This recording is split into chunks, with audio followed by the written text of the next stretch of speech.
A bulb is connected through a capacitor in an AC circuit as in the circuit. First, the bulb in the circuit glows when the frequency of the input AC voltage is omega. A circuit second is constructed by the including an inductor L as shown, keeping all the other components the same as in the circuit. First, the bulb continues to glow when the frequency of the input AC voltage is omega. Now the frequency of omega of the AC supply is changed in the both circuits while keeping the voltage amplitude constant and same in the both circuits. Explain the effect of the brightness of the bulb in each circuit if the frequency of the input AC voltage is lowered, the frequency of input AC voltage is increased, the frequency of input AC voltage approaches 0. तो देखिए बच्चों, यहाँ पे हमको एक circuit ये दिया है, एक सर्किट ये दिया है। ये सर्किट फर्स्ट हो गया, सर्किट सेकंड हो गया। हमसे कहा जा रहा है कि अगर इन दोनों सर्किट में हम एसी सोर्स की जो फ्रीक्वेंसी है उसको हम डिक्रीज कर दें, इंक्रीज कर दें या फिर जीरो कर दें, तो ये जो बल्ब हैं ये किस तरह से ग्लो करेंगे ये हमको बताना है। तो चलिए हम पहले बल्ब को B1 कह देते हैं, ठीक है, और दूसरे बल्ब को हम B2 कह देते हैं। अब देखिए दिया है कि B1 और B2 बल्ब को ओमेगा फ्रीक्वेंसी पे, यहाँ पे ओमेगा जो फ्रीक्वेंसी कहा गया है इसका मतलब वो बच्चों एंगुलर फ्रीक्वेंसी है। तो इसको फ्रीक्वेंसी न कह के कहना चाहिए था कौन सी, एंगुलर फ्रीक्वेंसी। बट जब केवल फ्रीक्वेंसी लिखा हो, ओमेगा लिखा हो, तब भी अंडरस्टूड है कि अब वो एंगुलर फ्रीक्वेंसी की बात कर रहे हैं। तो बच्चों सबसे पहले हमको ये देखना चाहिए कि इस बल्ब की जो ब्राइटनेस है उस पर फ्रीक्वेंसी बढ़ाने घटाने से क्या फर्क पड़ता है, तभी हम एक्सप्लेन कर सकते हैं। तो ब्राइटनेस बल्ब की बढ़ती कब है, जब बल्ब में फ्लो होने वाली करंट इंक्रीज कर देते हैं तो क्या होता है, उसकी फ्रीक्वेंसी, उसकी ब्राइटनेस बढ़ जाती है। अगर बल्ब में फ्लो होने वाली करंट डिक्रीज हो जाए तो उसकी जो ब्राइटनेस है वो कम हो जाती है। बस इतना ध्यान रखो। अब मेन ये है बच्चों कि यहाँ पर जब एसी सप्लाई हमने जोड़ दी तो देखो ये आरसी सर्किट है, तो यहाँ जो करंट फ्लो होगी वो मान लो क्या है, I1। अब आरसी सर्किट में I1 क्या होता है, सोचो भाई, यहां पे I1 बराबर हो जाएगा V, यहां पे V वोल्ट दिया गया होगा, V RMS जो भी होगा, अपान इसका रेजिस्टेंस, भाई I equal to V upon R। But यहां पे जो रेजिस्टेंस होता है, जब दो तरह के अलग अलग तरह के मतलब रेजिस्टेंस और कैपेसिटर इस टाइप के कुछ रेजिस्टेंस लगे होते हैं, कंपोनेंट लगे होते हैं, तो यहां रेजिस्टेंस को बोलते हैं इम्पीडेंस। क्या बोलते हैं, इम्पीडेंस। तो इस पार्ट का इम्पीडेंस कितना होगा, तो आरसी सर्किट का इम्पीडेंस होता है रूट में R square plus 1 upon omega C का होल स्क्वायर। क्यों, क्योंकि इसका जो रिएक्टेंस है, इसका मतलब कैपेसिटर का अपना जो रेजिस्टेंस है इतने पार्ट का केवल, वो होता है XC बराबर क्या होता है, वो होता है 1 अपान ओमेगा C। क्या होता है, 1 अपान ओमेगा C। तो ये बन जाएगा I1 इसकी करंट। अब सिंपल सी बात है, अगर इसकी करंट बढ़ गई तो बल्ब में ब्राइटनेस बढ़ जाएगी, अगर I1 कम हो गया तो बल्ब की ब्राइटनेस कम हो जाएगी। सेम ऐसे यहां देखिए भाई, जब यहां से हमने वोल्ट लगाया तो क्या होगा, ये दोनों कैसे हैं, दिख रहे हैं आपको, पैरेलल में है ना। तो पैरेलल में इसका मतलब यहाँ पे पोटेंशियल डिफरेंस तो आपस में इनमें सेम जाएगा। खैर उससे भी हमारा मतलब नहीं है। मान लीजिए कि यहाँ हम कहते हैं करंट I1 गई, यहाँ पे करंट कितनी गई, I1, ठीक है। यहाँ I1 वहाँ मान चुके हो तो इसको हम कह देते हैं I2 गई। यहाँ मान लेते हैं करंट कितनी गई, I2 गई। तो अगर यहाँ करंट I2 गई है और ऊपर वाले सर्किट में करंट I3 गई है, ठीक है। तो सोचो I3 की वैल्यू क्या आएगी, तो यहाँ अगर वोल्टेज वही VRMS आया है तो यहाँ की करंट आएगी I3 बराबर VRMS upon R square plus omega L square. क्यों, क्यों भाई, क्योंकि I equal to V upon Z, तो इस पोर्शन का Z लेंगे, ये आ गया हमारे पास। जबकि अगर I2 निकालना होगा तो I2 कितना निकलेगा बताओ जरा, VRMS अपान इसके रिएक्टेंस, इसका रिएक्टेंस कितना है 1 अपान ओमेगा C, ये I2 आ गया। अब हमको पता है कि यहाँ इस बल्ब में, सेकेंड बल्ब में कब करंट इसका मतलब इसकी ब्राइटनेस बढ़ेगी जब इसकी करंट यानी कि I3 बढ़ेगी। जब I3 घट जाएगी तो इसकी ब्राइटनेस भी घट जाएगी। कि जो I3 है, ठीक है, ये कैसे घटेगी या बढ़ेगी, इसके हिसाब से इसकी ब्राइटनेस और इस I1 की वजह से इसकी ब्राइटनेस को डिसाइड करते हैं। जैसे पहला केस हमसे कह रहे हैं बच्चों, फर्स्ट केस क्या कह रहे हैं कि frequency of input voltage lowered, ठीक है। देखिए बच्चों, जब फ्रीक्वेंसी डिक्रीज करेंगे तो फॉर सर्किट फर्स्ट, पहले सर्किट की बात करो तो पहले सर्किट में देखो जब ओमेगा डिक्रीज होगा तो क्या होगा बच्चों, डिक्रीज, नीचे एरो का मतलब कम हो गया, डिक्रीज हो गया। जब ओमेगा डिक्रीज होगा तो जो XC है ये क्या होगा बच्चों, इंक्रीज होगा, का मतलब 1/ωc इंक्रीज कर गया कुल मिला के।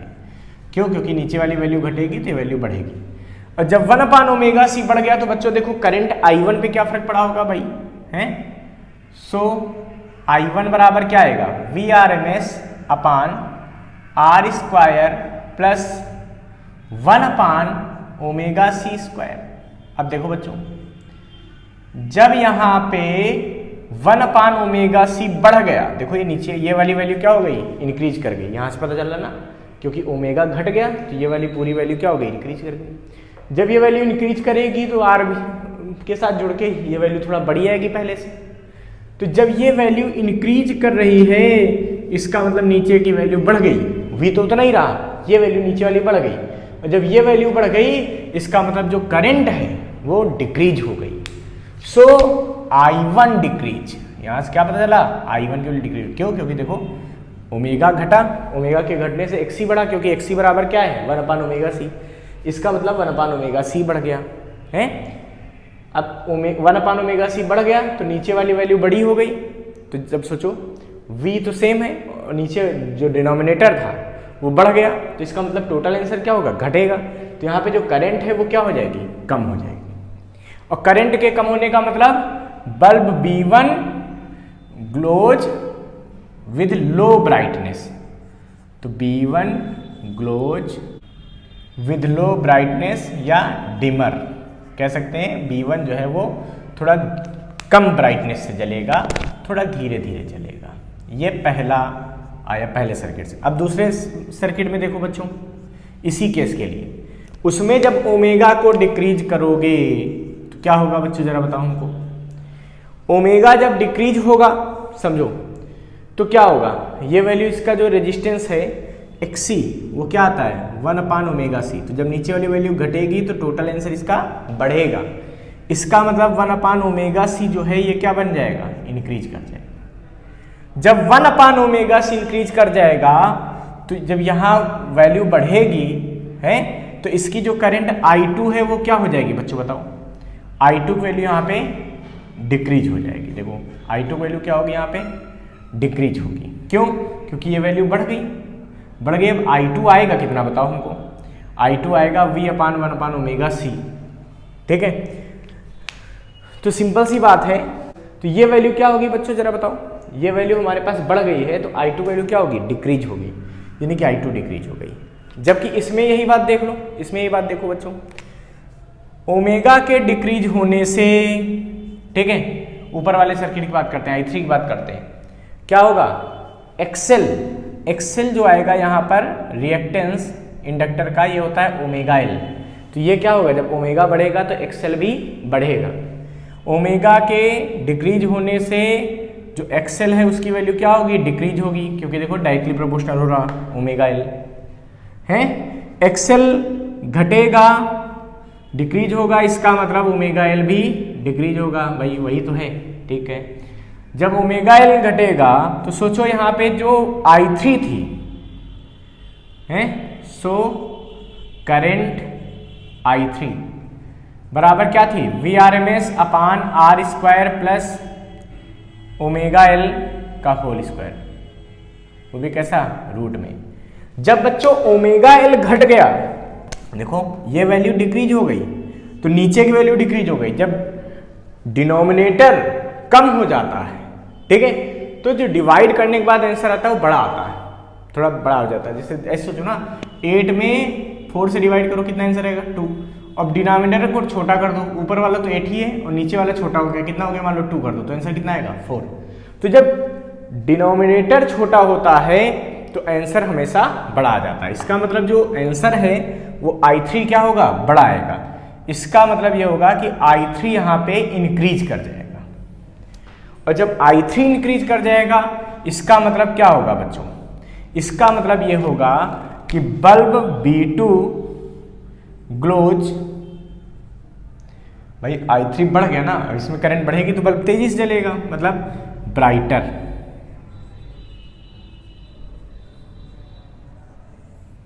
तो B2 जो है वो ब्राइटर हो जाएगा, ज्यादा तेज चलेगा।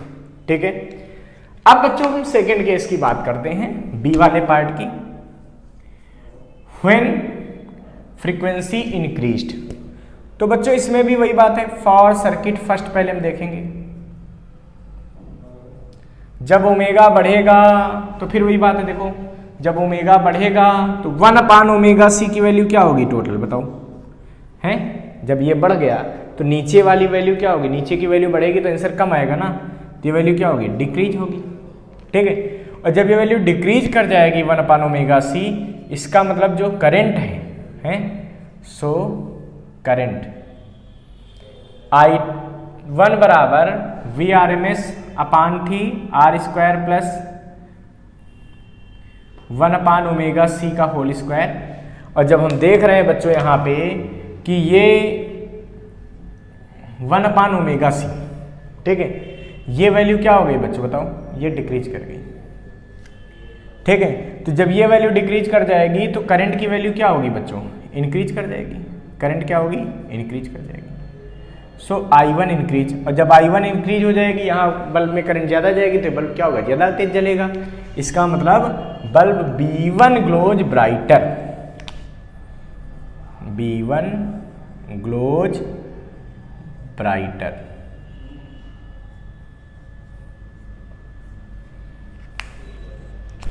ठीक है, अब देखो बच्चों इस सेकंड वाले में बात करते हैं।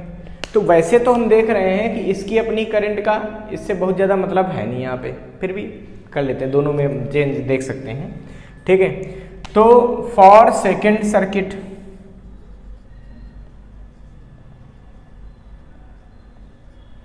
देखो बच्चों सेकंड सर्किट में जब ओमेगा बढ़ेगा, ठीक है, तो देखो 1/ओमेगा c की वैल्यू क्या होगी, घटेगी, और घटेगी यहाँ पे वैल्यू घटेगी तो क्या होगा, जो इसकी I2 है, तो I2 की वैल्यू क्या होगी, वो इंक्रीज कर जाएगी। तो यहाँ पे करंट बच्चों I2 इंक्रीज कर जाएगी, बट बल्ब का जलना बुझना तो किससे डिपेंड करता है, I3 से। तो हम I3 को अब देखेंगे। ठीक है, I3 के लिए देखो फिर से, जब ओमेगा बढ़ेगा तो तो ओमेगा L जो XL था इसकी वैल्यू बढ़ेगी। जब ओमेगा L बढ़ेगा इसका मतलब जो हमारे पास यहाँ पे करंट थी I3 बराबर क्या थी, VRMS अपान रूट में R² प्लस ओमेगा L का स्क्वायर। ठीक है, जब ओमेगा L बढ़ेगा तो इसका मतलब क्या हुआ बच्चों, ये जो I3 है ये घटेगा, क्यों, अपान में वैल्यू बढ़ेगी तो आंसर घटेगा। इसका मतलब I3 डिक्रीज होगा, और जब I3 डिक्रीज हो जाएगा इसका मतलब क्या है, इसका मतलब ये बल्ब धीरे जलेगा। So bulb B2 glows dimmer, so bulb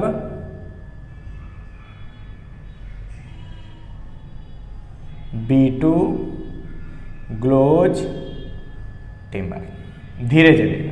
तो ये बात क्लियर हो गई बच्चों कि जब ओमेगा बड़ा होगा तो ओमेगा एल बड़ा होगा, ओमेगा एल बड़ा होगा तो जो करंट I3 थी वो डिक्रीज कर जाएगी। क्यों, क्योंकि ये फार्मूले में 92 ओमेगा एल आता है ना।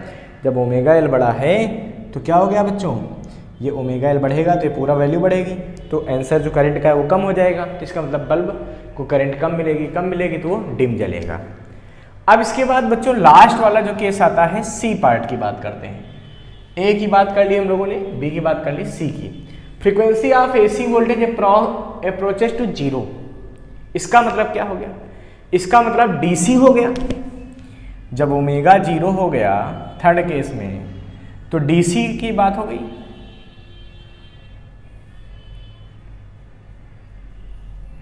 ठीक, अब उसके लिए बच्चों एक्सी तो कितना हो जाता है, इन्फिनिटी। एक्सी कितना हो जाता है, इन्फिनिटी। तो एक्सी तो इन्फिनिटी हो गया, इन्फिनिटी हो गया, तो यहां कोई करंट नहीं जाएगी। क्यों? क्योंकि I1 बराबर क्या था भाई, एक्सी इन्फिनिटी होने का मतलब समझ रहे हो कि 1/ω इन्फिनिटी हो गया। तो I1 की वैल्यू आ जाएगी VRMS अपान रूट में R² प्लस XC का, यानी कि 1/ω का स्क्वायर। और बच्चों ये इन्फिनिटी हो गया, ये इन्फिनिटी तो इन्फिनिटी में कुछ जुड़ेगा तो वो भी इन्फिनिटी, यानी कि इन्फिनिटी से डिवाइड करोगे तो आंसर 0। तो I1 में करंट 0 हो जाएगी। तो bulb does not glow, bulb B1 does not glow, यानी कि जो B1 बल्ब है वो ग्लो नहीं करेगा, वो नहीं जलेगा, ठीक है, वो लाइट नहीं देगा। क्यों? क्योंकि वहां पे कोई करंट फ्लो नहीं होगी डीसी के केस में। अब बच्चों हम बात करते हैं बल्ब B2 के लिए।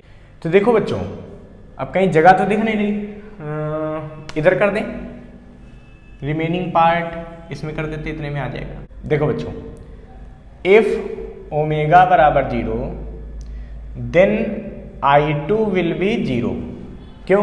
क्योंकि ये बात है, इसका जो XC है वो क्या हो जाएगा, इनफाइनाइट, मतलब 1/ω इनफाइनाइट। तो इसका जब रेजिस्टेंस इनफाइनाइट तो यहाँ कोई करंट फ्लो नहीं होगी स्टेडी स्टेट में, ठीक है। बट अगर हम I3 की बात करें तो I3 क्या होता है, VRMS अपान R² प्लस ω_L का स्क्वायर। और बच्चों जब ω0 होगा तो यहां ध्यान रखिएगा कि ω_L भी 0 होगा। भाई ω0 तो ω_L क्या होगा, 0 होगा। क्यों? क्योंकि भाई जब फ्रीक्वेंसी 0 हो गई तो इंडक्टिव जो रिएक्टेंस है ये एज ए कंडक्टर काम करता है। याद करो, कॉइल एज ए कंडक्टर काम करती है डीसी सप्लाई की स्टेडी स्टेट के लिए, मतलब उसका रेजिस्टेंस 0 हो जाता है। तो जब इसका रेजिस्टेंस 0 हो गया तो सारी की सारी वैल्यू जो रेजिस्टेंस की है वो R से मिलेगी। यानी कि I3 सीधा सीधा आ जाएगा VRMS अपान R, मतलब जो करंट है वो कहीं ना कहीं मैक्सिमम हो जाएगा। देखो ये 0 हुआ, R² को जब हम रूट में लेंगे तो क्या आएगा, R आएगा। तो उस समय जो करंट होगी वो VRMS अपान R आएगी। मतलब कुल मिला के देखो तो ये टर्म गायब हुआ, अपान वाली वैल्यू घटी है। तो अपान वाली वैल्यू जब कम हो गई, क्योंकि 0 हो गया ना, तो इसका मतलब यहाँ पे I की वैल्यू क्या हो गई होगी, बढ़ गई होगी। इसका मतलब I इस कंडीशन में मैक्सिमम हो गई, इसमें जो भी फ्लो हो सकती थी। जब I मैक्सिमम हो गई है, इसका मतलब इस समय हम कह सकते हैं बल्ब ग्लोज ब्राइटेस्ट।